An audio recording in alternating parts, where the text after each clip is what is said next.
வணக்க மக்களே, welcome to the venture show. இன்னைக்கு ஷோவில் நம்ம பார்க்க போகிறது பயோஸ்கோப் அப்படின்ற தமிழ் மூவியோட ரிவ்யூ. இந்த படம் பார்த்திங்கன்னா ஆகா தமிழ் ஓடிடி ஆப்பில் அவைலபிளாக இருக்குது. இந்த படம் ஒரு பயங்கர வித்தியாசமான பயோபிக் அப்படின்னே சொல்லலாம். அதாவது இந்த படத்தோட டேரக்டர் இருக்கார்ல, சங்ககிரி ராஜ்குமார், அவரோட ஃபஸ்ட்டு மூவியாக இருக்கக்கூடிய வெங்காயம் அப்படின்ற படம் இருக்குல்ல, அந்த படத்தை எப்படி அவர் எடுத்தார் அப்படின்ற அந்த ஜேர்னியை சொல்லக்கூடிய ஒரு படம் இது அப்படின்னே சொல்லலாம். அந்த வெங்காய படம் ஆக்சுவலாக மூட நம்பிக்கைகளுக்கு அகேன்ஸ்டான ஒரு படமாக அவர் எடுத்திருப்பார். அதுக்கு முக்கியமான ஒரு காரணம் என்ன அப்படின்னு பார்த்தீங்கன்னா, அவரோட குடும்பத்திலேயே ஜோசியத்தை நம்பி அவரோட சித்தப்பா தற்கொலை பண்ணியிருப்பாரு. ஸோ இந்த மாதிரியான இழப்புகள் எந்த குடும்பத்துக்கும் நடக்கக்கூடாது அப்படின்றதுக்காக ஒரு படம் எடுத்திருப்பாரு.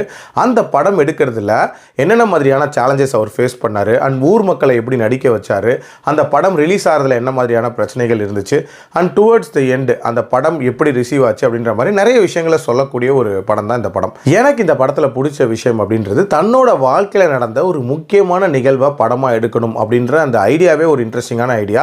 அதையும் ஊர் மக்களை வச்சு ரொம்ப யதார்த்தமாக எடுத்திருப்பாங்க அப்படின்னே சொல்லலாம். இன்ஃபேக்ட் நிறைய காட்சிகள் ரொம்ப க்ளோஸ் டு ரியாலிட்டியாக இருந்துச்சு அப்படின்னே சொல்லலாம். அதே மாதிரி இவர் அந்த மூட நம்பிக்கைகளுக்கு அகேன்ஸ்டாக ஒரு படம் எடுக்கணும் அப்படின்னு யோசித்த அந்த ஒரு விஷயம் இருக்குல்ல, அதுக்கு கண்டிப்பாக பாராட்டுகள் சொல்லியே ஆகணும். அதுவும் ரொம்ப பேசப்பட வேண்டிய ஒரு டாபிக். ஏன்னா இந்த மாதிரியான மூட நம்பிக்கைகள், அதுவும் குறிப்பாக ஜோசியம் மாதிரியான சில விஷயங்களை நம்பி நிறைய பேர் தங்களோட வாழ்க்கையே இழந்திருக்காங்க அப்படின்னே சொல்லலாம். ஸோ அந்த மாதிரியான ஒரு விஷயத்தை ரொம்ப ஸ்ட்ராங்காகவே இதில் சொல்லியிருப்பாங்க.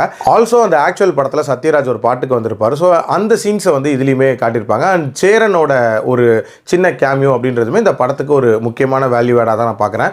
ஓவரால் ஒரு வித்தியாசமான ஒரு ஜேர்னியை சொல்லக்கூடிய ஒரு படமாக இருந்தாலும், அந்த ஜேர்னி பார்க்குறதுக்கு சுவாரஸ்யமாக இருந்துச்சா அப்படின்னு கேட்டிங்கன்னா அந்த அளவுக்கு இல்லை அப்படின்னே சொல்லுவேன். அஃப்கோர்ஸ் அவங்க கஷ்டப்பட்டிருக்காங்க, இன்ஃபேக்ட் பயங்கரமான முயற்சிகள் அப்படின்றதெல்லாம் எடுத்திருக்காங்க. பட் ஸ்க்ரீனில் அதை கன்வே பண்ண விதம் அப்படின்றது அந்த அளவுக்கு என்டர்டெய்னிங்காக இல்லை அப்படின்னே சொல்லலாம். அதுலேயும் இதில் ஒரு காதல் ஜோடியை காட்டுவாங்க. ஸோ அவங்களுக்கான அந்த முடிவாக இருக்கட்டும், அதே மாதிரி அந்த சாமியார்னால் வரக்கூடிய பிரச்சனைகளாக இருக்கட்டும், இது எல்லாமே கொஞ்சம் சினிமாட்டிக்காக இருந்துச்சு அப்படின்னே சொல்லலாம்.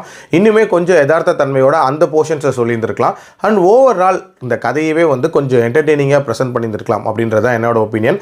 என்னோட ரேட்டிங் இந்த படத்துக்கு 2.5 out of 5. டைம் இருந்தால் ட்ரை பண்ணி பாருங்கள். அடல் கண்டென்ட்லாம் இல்லை. மீண்டும் அடுத்த விமர்சனத்தில் சந்திக்கிறேன். நன்றி, வணக்கம்.